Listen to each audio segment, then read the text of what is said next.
Schools teach us to take permission from people who are considered to be superior in terms of hierarchy, even to act on our very instinctive needs. If you want to take a leak, go and seek permission from your teacher. If you want to drink water, go and seek permission from your teacher. Now imagine if a child is taught to seek permission from people even before acting on their instincts, what will they do once they grow up? Now there is a big difference between the education that makes you civil versus the education that makes you compliant. And what our education system does is make us compliant, not civil. Our parents taught us to be civil. That hey, if you want to defecate, if you want to do your business, then go to this room known as the toilet, take off your pants, do your business, wash up and step outside like a civil human being.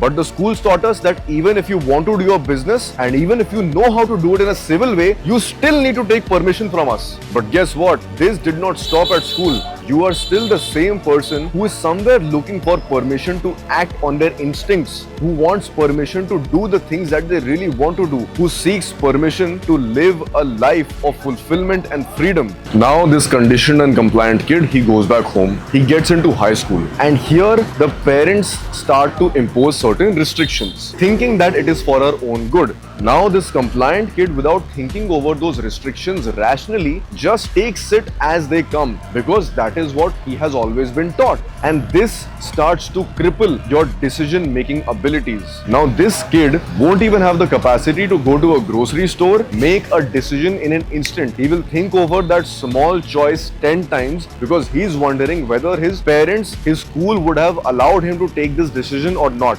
Think about it. As of this moment, what is stopping you from taking a flight to Bali? Nothing.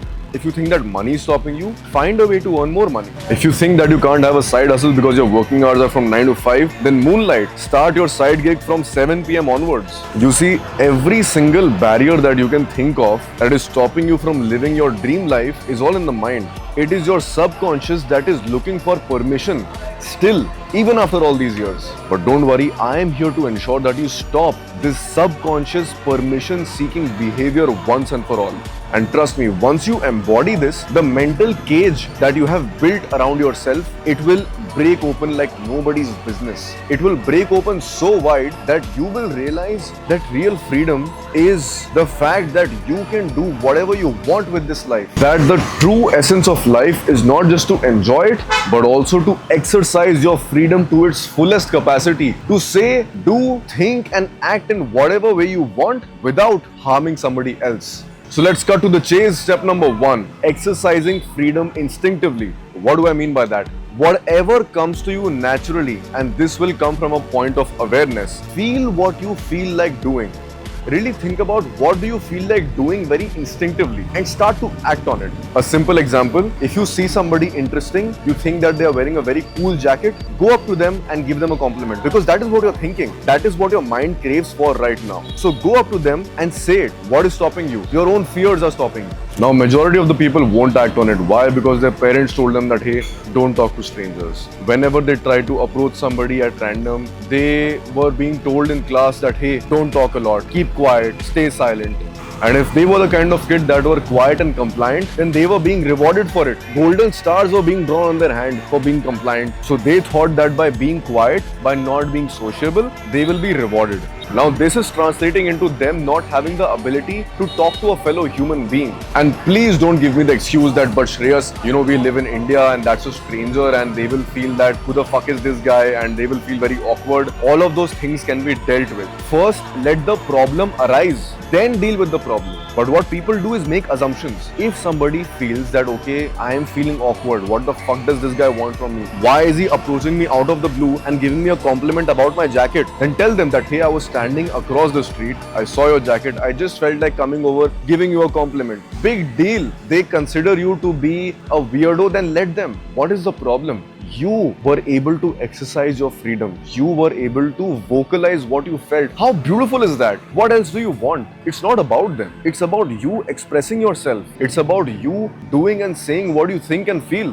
Now that is real freedom. Another example, if someday you wake up in the morning, you feel that today I don't feel like going to work. Today I just want to go to a park, sit in front of the lake and sketch. Do that. skipping one day at work won't spoil your life. And if they are willing to fire you just because you skipped one day, then please get fired for Christ's sake and find a place that appreciates your work. Now, what is the outcome of all this? The outcome is, which is a very natural outcome, is that you will eventually start discovering more of yourself. You will start to understand that you are not just wanting to do these 4-5 things, you wanted to do 15 more things in life. But because of X, Y, Z reasons, you were never able to. But those wants, those desires will start to come out again, and feed them. Go out and explore. Why are you boxing yourself? So, as a human being who is self-aware, feed the desires that you have which make you more fulfilled in the longer run, not the desires that make you crippled by giving you instant dopamine hits. There's a difference. The beautiful part, you'll realize that the desires which actually fulfill you were always the ones that you were suppressing. These desires were always the ones that took a little bit of effort from your end, but you were never able to make those efforts because you were boxed. And the short-term desires that aided this suppression were always very easy to take. They were always very pleasurable. Smoking, drinking, masturbation, watching too much porn, could be anything. They were always the easier ones. They were always the ones where you never seeked anyone's permission. But the desires that actually fulfilled you, you were always acting from a permission-seeking behavior in order to go out there and act on it. The second thing that I would want you to do in order to stop seeking permission is to confront. If you think that you need permission from your parents or your spouse to do something, then confront them. Tell them that you love them. Tell them that you're grateful to have them. Tell them that you are not going anywhere, that you will always be there for them. They are feeling scared of losing you, and that is why their instinctive nature is to control and restrict. But guess what? That is only going to push you away even more. That is only going to develop this sense of resentment inside you, and they will never even know about it. So how is it fair to them and how is it fair to you? So confront your parents and confront your spouse.